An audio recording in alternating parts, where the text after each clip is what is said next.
8 teams are left in the playoffs, and the top 2 seeds on both sides of the bracket remain. Jay, we've already seen a few upsets in the first round. Let's go through the top 4 seeds and figure out which teams are the most on upset alert, starting with the Kansas City Chiefs. Kansas City Chiefs, I give them about a 5. They just played Houston about 4 weeks ago, and it was a pretty close game. It was within a 1-score game, probably up until the middle of the fourth quarter. Kansas City got a late touchdown and kind of pulled away, but the game was closer than it seems it would be. The Chiefs play really good defense, obviously. Obviously, the Texans got to do a much better job running the ball with Joe Mixon. He struggled against Kansas City the last time. He's been struggling the last 3 or 4 weeks, but finally against the Chargers, they started to get him to rock, and he started to get going. So that's a concern for the Chiefs. Obviously, C.J. Stroud and Nico Collins, that combination is a concern for the Chiefs.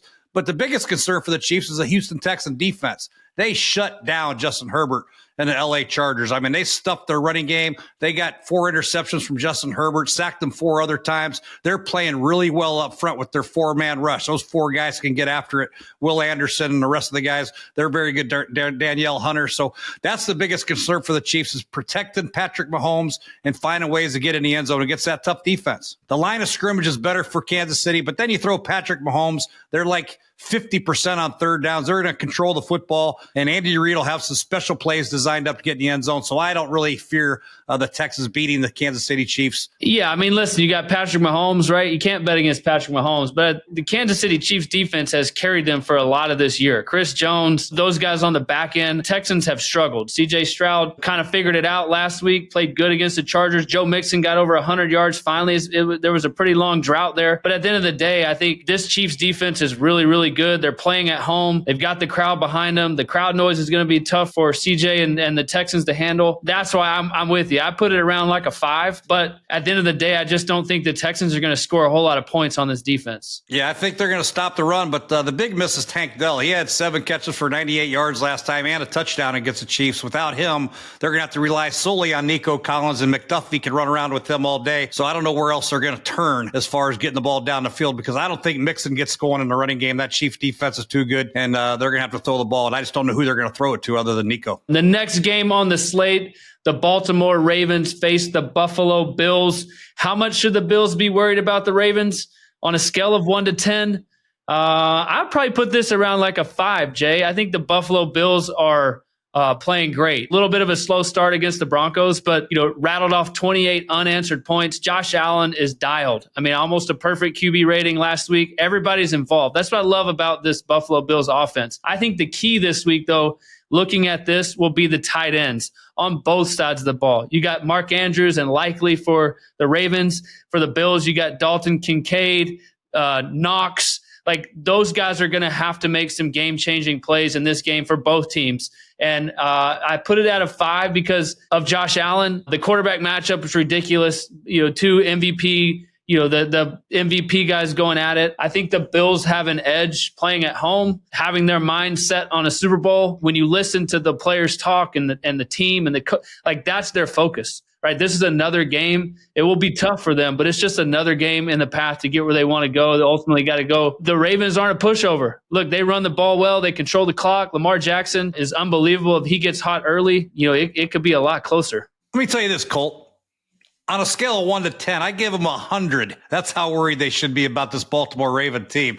I mean, they already played once earlier in Baltimore, stomped them into the ground. I know it was at Baltimore, but the issue is with Buffalo, are they going to be able to run the ball? They're going to bring in Alec Anderson, number 70, and try to get big and run the ball with James Cook. That's what Baltimore wants. They have the physicality up front to stuff the run. That's what they're good at. Now, who's going to get open down the field for Buffalo? Shakir, Keon Coleman, Amari Cooper. I don't think Baltimore is really scared. Their defense is awesome right now. They're playing good. Nate Wiggins is playing good as a rookie from Clemson. He's very good. Obviously, they got Marlon Humphrey playing back there.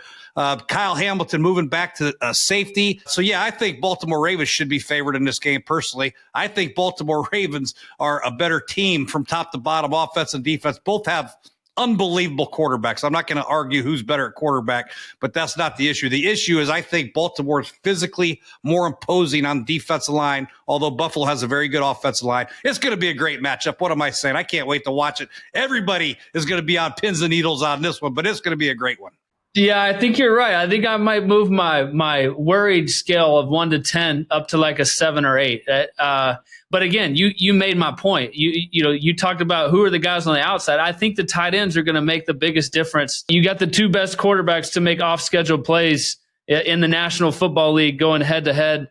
I mean, I would put Patrick Mahomes in there too. But what Josh Allen and Lamar Jackson have done this year, I mean, it's which one of them plays the best is going to come out on top. It's going to be a great game to watch. Commanders versus Lions.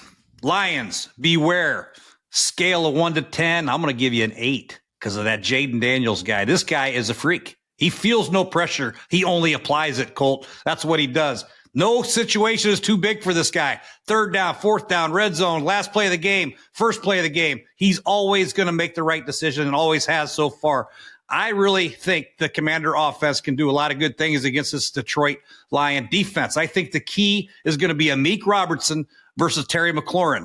Amik did a great job against Justin Jefferson last week to clinch the NFC North, but let's see how he does against Terry McLaurin. And the other guys that got to get going for Washington as well. Zach Ertz at tight end. De'Ami Brown will step up. OZ will step up. Obviously, the rest of the guys, Brian Robinson, that running game has got to get going to help Jaden Daniels out. And defensively, surprisingly enough, they're playing pretty dang good. You know, Bobby Wagner and Luvu at linebacker are leading the core of the defense. They got a decent enough pass rush. The back end, add Marshawn Lattimore. They can compete now. Sanistrell moves outside. They have 2 good safeties. So I expect Washington to compete in this game. I think Detroit will probably end up getting a victory, but it's not going to be as easy as people think, man. This Washington Commander team is relentless. They play hard. They're not afraid of any situation, and I love Dan Quinn and what he's done with this football team. Yeah, it's going to be hard. I think the run game for the Commanders challenges the Lions the most, right? And I think they have to be committed to that. Cliff calling plays, get Robinson going. You know, Jaden Daniels using his legs at times. Austin Eckler's back. And when I say run game, I mean just the involvement of the running backs, whether that's all the different designs in the run game or screens. Like that's going to be a big difference for the Commanders. And if they can do that, if they can control the clock, if they can establish the game early, which I thought they did a pretty good job against the Bucs last week. I don't know if they punted in the game. They did not punt. And the Buccaneers only had 7 possessions. They had 2 touchdowns, 2 field goals, and 2 punts and a fumble. So if they can limit Detroit's possessions like they did for Tampa Bay and Baker Mayfield, keeping Mike Evans on the sideline, this game could come down to the wire again. And if it's coming down to the wire, don't be surprised if Jaden does something crazy. But I think the Lions will avoid an upset because of Jared Goff. Because of this offense, they're fresh. Their offense can score more points than anybody else. They can control the clock. They've got weapons. Montgomery supposedly is going to be back, the 2-headed monster between him and Gibbs, and they're playing at home. That's a hard place to play. And so if you're the Commanders, like you run the football and that's sort of your advantage going in this game, but you also got to score points because the Lions are going to put some points on the scoreboard, light it up. Jared Goff, his command, what he's done this year, how he's played, they are going to be tough to beat. Both offenses are very confident. It's going to come down to some 4th down calls, too. You know, Coach Quinn, they're 88% on 4th downs. You know, Dan Campbell loves to go for it on 4th down.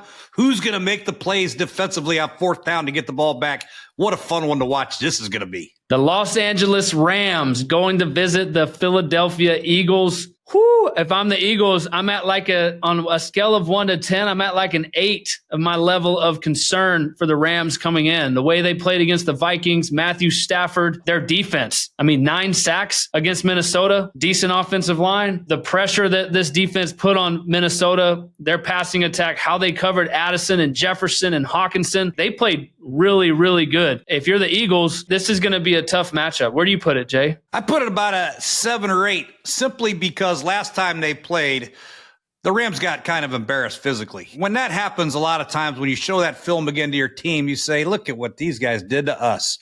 It's going to piss off the Rams. They're going to come out and play their asses off. Barkley had 255 yards rushing, 2 70-yard touchdown runs. He had another 40 yards receiving. These guys are going to have a mark on Barkley, and they're going to have to get him on the grass, and they're going to play hard to do that. So I think the game plan for Chris Shula will change a little bit. They'll have to load up the box and leave his corners a little bit more one-on-one out there on A.J. Brown and Devontae Smith, but who cares? They don't throw the ball to him much anyway. So let's stop Charles Barkley. If they can do that, then I think the alert level will be higher for the Eagles. But can they do that or not? I don't know, but I know they're going to try their ass off. Yeah, listen, I think they got to stop Saquon Barkley. That's the goal. When you watch the game against the Vikings, they played man coverage against Addison, Jefferson, all those guys, and they rushed the passer. I think that if they can figure out a way to contain Saquon Barkley, he's probably going to get 100 yards. But if you can contain that, not get the big chunk plays, the 70-yarders, I think the Rams got a fighting chance. And I think Cooper Kupp has to show up, have more than one catch. Nakua, Stafford, I think the way he started the game against the Vikings was awesome. It looked like they could score 50 points against the Vikings. And so going on the road, I think the Rams are playing with a lot of confidence. They're playing with a lot of poise. They didn't turn the ball over. And when you look at Philly, though, they just figure out ways to win. It's not that pretty sometimes, but they do enough every week. And I think, last week Hurts, had a few weeks off, was a little bit rusty, but at the end of the day, you look up and it's 22 to whatever, and they scored enough points to win and beat the team. The defense played good. I think the Eagles will play better this week. There's no doubt. But I would put their level of concern around a 7 or 8 with a hot, talented football team in the Rams, whose defense is young but hungry and flies around coming into town. The issue is the Eagle offensive line is about 100 times better than what the Minnesota Viking offensive line is. So that's the biggest issue they have. And obviously the defensive line for Philadelphia, their ability to stop the run in light boxes where the defense can play coverages on Puka and Cooper and the rest of the guys. They can play light boxes and cover those guys and still stop the run. Kyron Williams got to get going. They have to play balanced, but it's very difficult against that Eagle defensive front. So that's the biggest issue. I don't think the Eagles really have to worry a whole lot. I just think Sean McVay is a very good playoff football coach, and they'll get that team ready to go. But I just don't think at the end of the day they have enough horses to beat this Eagle team. In football, every game means more during the playoffs, and you can start your own personal playoffs on Underdog, where you could cash in on touchdowns, interceptions, yards, or more. All you have to do is pick higher or lower, and you could take home up to 1,000 times your money if you get your picks right. It's that simple. Millions of fans have already won billions of dollars making picks. Sign up for Underdog today using promo code POCKET, capital POCKET, and you'll get a free pick as a part of your first cash entry plus up to $1,000 in bonus cash when you deposit. Again, that's promo code POCKET.